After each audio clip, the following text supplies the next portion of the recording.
Jamaah yang dimuliakan oleh Allah Jalla wa'ala, perjalanan kita ini masih sangat panjang ya. Kita baru di ronde kedua setelah alam rahim. Sebelumnya, setelah kematian, perjalanan kita lebih panjang daripada sebelumnya. Kita setelah kematian akan ada alam barzakh. Allah berfirman, hatta idza jaa ahaduhumul maut qala rabbi irji'un la'alli a'malu salihan fima tarak kalla innaha kalimatun huwa qailuha wa min waraihim barzakhun ila yaumi yub'atsun. Tatkala kematian mendatangi salah satu di antara mereka, dia menyatakan, ya Allah, kembalikan aku ke dunia, tundalah kematianku. Apa alasannya, apa tujuannya? Agar aku mampu melakukan amalan-amalan saleh yang pernah aku tinggalkan. Maka Allah menjawab, kalla, sekali-kali tidak. Itu hanya ucapan omong kosong dia saja. Apa maknanya? Allah terangkan dalam surat Al-A'raf, mana innaha kalimatun huwa qailuha. Allah menyebutkan dalam surat Al-A'raf, walau ruddu la'adu lima nuhu an. Manusia ini, andai kata dikembalikan lagi ke dunia ini, mereka akan kembali melakukan hal-hal yang telah dilarang oleh agama mereka. Ini maknanya. Kemudian Allah menyatakan, wa min waraihim barzakhun ila yaumi yub'atsun. Setelah kematian akan ada alam barzakh, mereka di dalamnya sampai datang hari kebangkitan. Kita di alam kuburan, di alam kubur, di alam barzakh bisa jadi 1 juta tahun, 1000 tahun, 100 tahun. Dan kondisi kita di alam barzakh hanya satu dari dua kondisi, tidak ada yang ketiga. Kalau tidak mendapatkan nikmat, maka mendapatkan siksa. Kalau tidak mendapatkan siksa, maka mendapatkan nikmat. Tidak ada kondisi yang ketiga. Sekalipun kita menangis, mengeluarkan air mata darah, Allah tidak akan mengembalikan kita. Oleh karena itu, Utsman bin Affan ketika melewati pemakaman, beliau menangis. Sehingga suatu saat dilihat oleh murid beliau. Muridnya ini bertanya, wahai Utsman bin Affan, aku tidak melihat engkau menangis seperti ini ketika dibicarakan surga dan neraka di hadapanmu. Artinya, rasa takut beliau ketika berada di depan pemakaman, kuburan, itu lebih dahsyat daripada ketika beliau mendengar surga dan neraka. Kenapa demikian, wahai Utsman? Maka beliau pun menyatakan, laqad sami'tu Rasulullah sallallahu alaihi wasallam. Karena aku telah mendengar sabda Nabi sallallahu alaihi wasallam. Maka beliau pun menyebutkan sabda beliau yang berbunyi, inna hadhil qubur awwalu manazilil akhirah fa inna ja minha fama ba'du aisaru min. Sesungguhnya alam barzakh ini, alam kubur ini adalah jenjang pertama dari jenjang akhirat. Barang siapa yang selamat di dalam alam barzakh ini, maka perjalanan setelah alam barzakh akan lebih mudah lagi. Artinya kalau di alam barzakh saja dia sudah dipersulitkan, maka perjalanan setelah alam barzakh akan lebih sulit lagi. Hadis ini diriwayatkan oleh Imam Muslim. Setelah alam barzakh masih ada yaumul mahsyar. Nabi SAW bersabda, yuhsyarun nasu hufatan uratan ghurla. Manusia dibangkitkan dari kuburan mereka dalam keadaan tidak berpakaian sehelai benang pun, tidak beralas kaki dan tidak bersunat. Membuat Aisyah bertanya. Maka Aisyah bertanya, ya Rasulullah, ar-rijal wan nisa ala yanzuru ba'dhum ila ba'd. Wahai Rasulullah, kalau kondisi mereka seperti itu, tidak berpakaian sehelai benang pun, tidakkah membuat wanita melihat kepada aurat lelaki? Dan tidakkah membuat lelaki mengintip dan melihat kepada aurat wanita? Karena semuanya dikumpulkan dan tidak berpakaian sehelai benang pun. Karena di dunia ini tidak jangankan terbuka, yang tertutup aja ada yang ngintip. Maka Aisyah bertanya, wahai Rasulullah, kalau kondisi manusia di hari kiamat seperti itu, tidakkah akan membuat wanita melihat kepada lelaki dan kaum lelaki melihat kepada wanita? Apa jawabannya Rasulullah jamaah? Nabi menjawab, ya Aisyah, al-amru asyaddu min dhalik. Wahai Aisyah, hari kiamat itu hari yang sangat dahsyat. Mereka tidak lagi terpikirkan oleh mereka hal-hal yang seperti itu. Hadis riwayat Al-Imam Al-Bukhari dari Aisyah.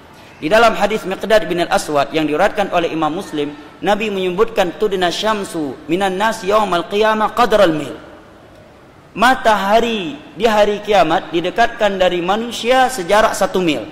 Makna 1 mil di sini dari ulama hadis ada 2. Yang pertama, mil, ukuran mil yang dimaklumi dalam ukuran tanah. Berapa jarak 1 mil? Dalam ukuran berapa 1 mil? Berapa ribu kilo? Setengah kilo. Taib, al-muhim 1 mil. Ada yang mengatakan 1 mil di sini adalah 1 mil jaraknya ketika seorang menggunakan celah. Artinya sangat dekat matahari darinya. Kemudian Nabi menyatakan manusia pada hari kiamat, ada sebagian mereka keringatnya sudah sampai di kedua mata kakinya. Ada yang keringatnya sudah sampai di kedua lututnya. Ada yang keringatnya sampai ke pinggangnya. Ada di antara mereka yuljimul araqu iljaman, sudah tenggelam dengan keringatnya karena banyaknya dosa yang dia lakukan ketika di dunia. Dan Allah menyebutkan pada hari kiamat, yauma yafirul mar'u min akhi wa ummihi wa abi wa sahibatihi wa bani likulli imri'in minhum yauma idzin syu'nu yughni. Setiap orang lari dari istrinya, lari dari anaknya, lari dari bapaknya, dari ibunya. Semua mereka tersibukkan dengan urusannya masing-masing.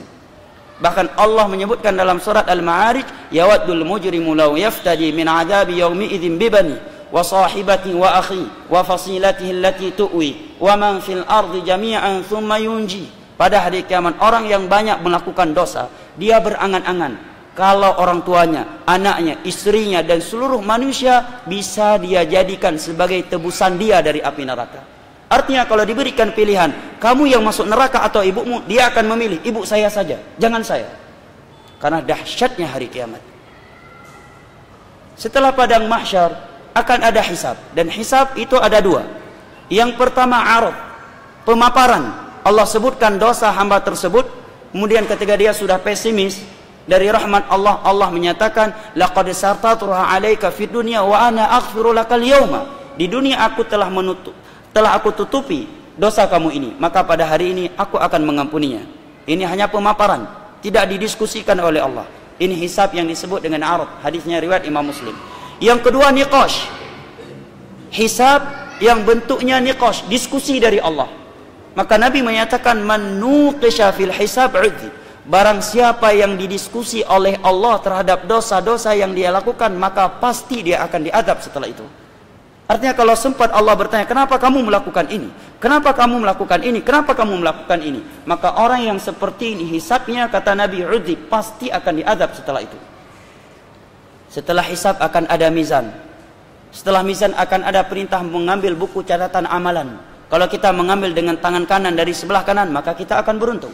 Tetapi jika kita termasuk dari orang-orang yang mengambilnya dari sebelah kiri, dengan tangan kiri, dari belakang punggung kita, maka kita akan celaka.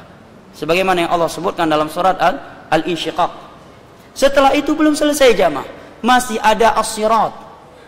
As-sirat sebuah jembatan yang disebutkan oleh sahabat Jabir, adaq minasy'ar wa ahad minasif. Lebih tipis daripada rambut dan lebih tajam daripada pedang. Sungguh tak terbayang bagi kita. Memang tidak terbayang, itu alam gaib. Coba bayangkan, jembatan lebih tipis daripada rambut, lebih tajam daripada pedang. Kemudian Nabi sebutkan di bawahnya api neraka yang menyala-nyala, dan di atasnya ada duri-duri yang menyambar siapa yang Allah perintahkan.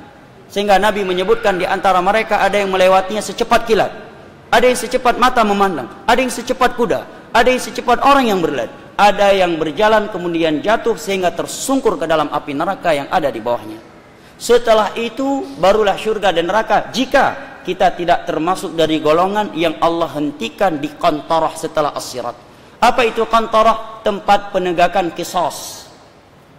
Qisas ditegakkan di saat itu. Hanya saja qisas di saat itu dibayar dengan pahala.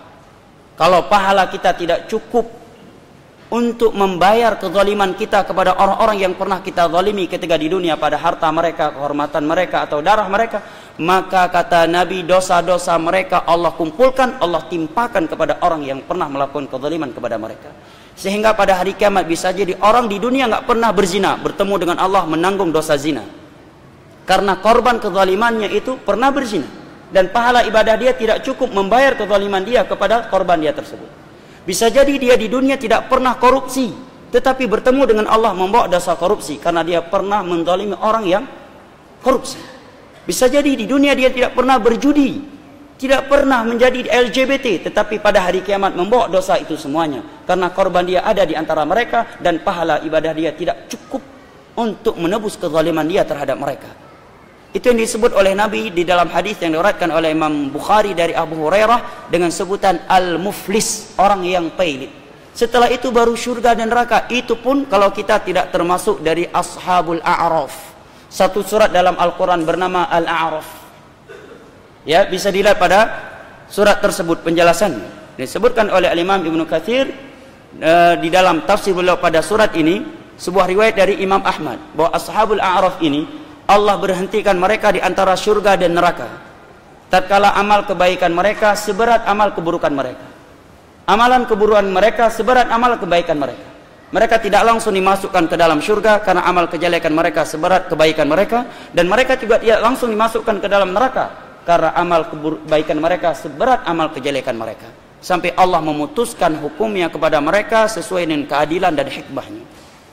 Setelah itu baru surga atau neraka. Dan yang masuk ke dalam neraka itu ada dua jenis manusia.